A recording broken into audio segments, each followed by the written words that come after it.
ప్రభువైన యేసుక్రీస్తునామమున నా మీ అందరిని శుభవందనాలండి. ఈరోజు దేవుని వాగ్దానం యెషయా గ్రంథము 54వ అధ్యాయము 8వ వచనము. మహోద్రేకం కలిగి నిమిషమాత్రం నీకు విముఖుడనైతిని, నిత్యమైన కృపతో నీకు వాత్సల్యము చూపుదును అని నీ విమోచకుడు యెహోవా సెలవిచ్చున్నాడని వాగ్దానం ఇచ్చిన పరిశుద్ధాత్ముడు తెలిసి ప్రార్థన చేసి వయసులు చెల్లించి మళ్ళీ ప్రార్థన చేసి దేవుడు ఉన్నప్పుడు దేవుడి వాగ్దానం ఇచ్చారు. అండ్ నేను షడస్ పెట్టిన చూడండి ఇక్కడ అవును. నేను కూడా ఉదయకాల సాయంత్రకాల అర్ధరాత్రి ప్రార్థన చేసిన, స్తుతియాగం చేసిన, బైబిల్ అయితే దేవుని కృపలను పూర్తిగా రాస్తానండి. ఇంకా ఉపాధి ప్రార్థన కూడా చేస్తున్నాను అనమాట. ఈ విధంగా చేస్తున్నాను అనమాట. అయితే ఇక్కడ దేవుడు అదే అర్ధరాత్రి లేచి ప్రార్థన చేసినప్పుడు మహోదయం కలిగి మాత్రం నీకు విముఖుడనైతిని, నిత్యమైన కృపతో నీకు వాత్సల్యం చెబుతానని చెప్పేసి ఇచ్చిన వాగ్దానానికి రిలేటెడ్ వాక్యాలు చూసుకుంటే ఇక్కడ వాక్యంలో 3వ అధ్యాయము 31, 32 వచనాలు దేవుడు ఏం మాట్లాడుతారంటే, ప్రభువు సర్వకాలం విడనాడడు, ఆయన బాధ పెట్టినను తన కృపా సమృద్ధిని బట్టి జాలిపడును అని చెప్పేసి ఇక్కడ దేవుడు మాట్లాడుతున్నారు అనమాట.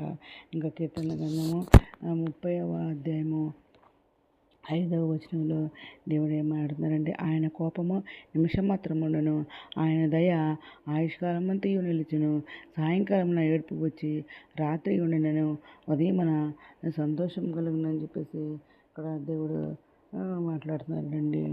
ఇంకా మరి హెబ్రీయుల పత్రిక ఇంకా 13వ అధ్యాయము 5వ వచనములో దేవుడు ఏం మాట్లాడుతున్నారంటే, ధనాపేక్ష లేని వారే మీ కలిగిన వాటితో తృప్తి పొంది ఉండుడి, నిన్ను ఏమాత్రమున విడువను, నిన్ను ఎన్నడను ఎడబాయను అని ఆయనే చెప్పిన కదా అని దేవుడు ఇక్కడ మాట్లాడుతున్నారు.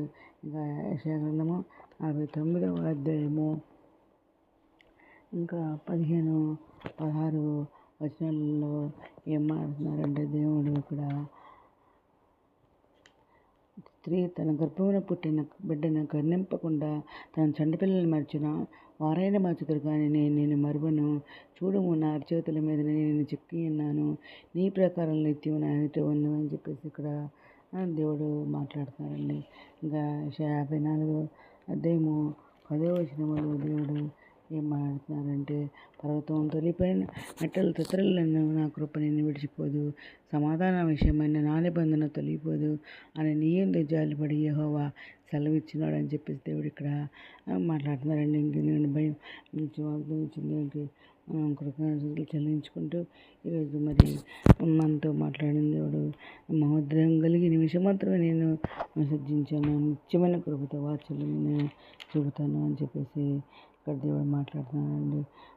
నిత్యమైన కృపతో నీకు వాత్సల్యం చెబుతాను, నేను నీ విమోచకుడు యెహోవా సెలవిచ్చిన అన్నమాట దేవుడు. అయితే నిత్యంగా నీ రోగాలను కూడా నేను మానుతానంటున్నారు. ఎందుకంటే ఆయన మన రోగాలను భరించిన దేవుడు, మన విషయాన్ని సహించిన దేవుడు. ఆయన మొత్తపడిన వాని కానీ, దేవుని వల్ల బాధపడిన వాని కానీ, సంబంధించిన వాని కానీ మనం అతన్ని ఎంచితమే. మన అతిక్రమం బట్టి అతడు గాయపరచబడ్డారన్నమాట, మన దోషాలను బట్టి నలగొట్టబడ్డారన్నమాట, మన సమాధానమైన శిక్ష అతని మీద పడిందనమాట, అతడు పొందిన దెబ్బలతో మనకు స్వస్థత కలుగజేస్తానని చెప్పి కూడా మాట్లాడుతున్నారు. దేవుడు ఇంత మంచి వాగ్దానం ఇచ్చిన దేవునికి నిన్ను ఏమాత్రం నేను ఎన్నో ఎనపాయనని చెప్పిన దేవునికి కూడా స్తుతులు చెల్లించుకుంటూ ఈరోజు మనం ప్రార్థన చేసుకుందాం. మహోన్నత సరస్వతిమంతర ఘనమైనవానికి వేలాది స్తుతి స్తోత్రాలు తండ్రి. మమ్మల్ని నిత్యంగా ఆశీర్వదించుంటండి, మా సరిహద్దులు విశాలపరచుంటండి, నీ చేయి మాకు తోడుగా ఉంచుంటండి, మా కీడు రాకుండా దానిలో నుండి మమ్మల్ని తప్పించుంటండి. మిత్ర ప్రాణాన్ని అడ్మినిస్ట్రేషన్కి మేమందరూ సిద్ధపడిన కృప చెప్పుకొని ఎత్తపడి గుంపులు ఉండే భాగం దయచేయమని మా ప్రభు యేసు క్రీస్తు పరిశుద్ధమైన నామమున అడిగి వేడుకొని ప్రార్థిస్తాం తండ్రి. ఆమేన్. మీ అందరి ప్రార్థనలో మా కుటుంబం నుంచి కూడా ప్రేయర్ చేయమని మనం చేసుకుంటున్నానండి. ప్రభు సేవలో మీ సహోదరి. God bless you.